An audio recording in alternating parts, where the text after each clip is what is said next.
ఉపాధి అవకాశాలు ఎట్లి వాళ్ళు మీరు ఆలోచన చేయండి.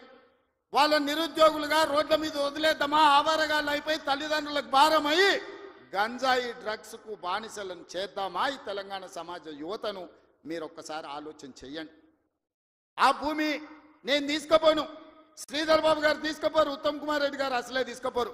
భూమి ఏమన్నా సాపలాక చుట్టి సంకలు పెట్టి తీసుకుపోయేదానే? మేమేం చేసుకుంటామే? తిరిగి పరిశ్రమలు పెట్టి పరిశ్రమలలో ఉద్యోగాలు ఇవ్వాలన్నదే కదా మా ఆలోచన. ఆ ఆలోచనకు ఎందుకు అడ్డం పడుతుండ్రు?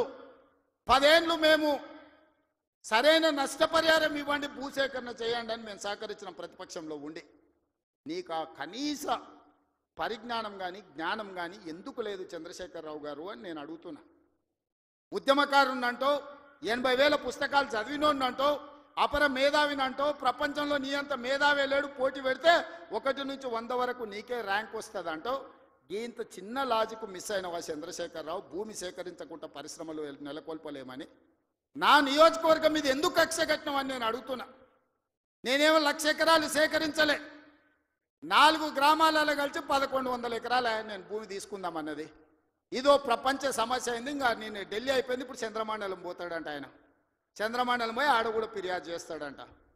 నువ్వు ఆడ తిరిగి వచ్చినా కుట్ర చేసినందుకు మాత్రం ఊసలు లెక్క పెడతావు కేటీఆర్, నువ్వు అది గుర్తు పెట్టుకో. చూస్తూనే ఎంత గుర్తవో ఎగరని అని. ఉయ్యాల ఎంత ఊగినా అక్కడనే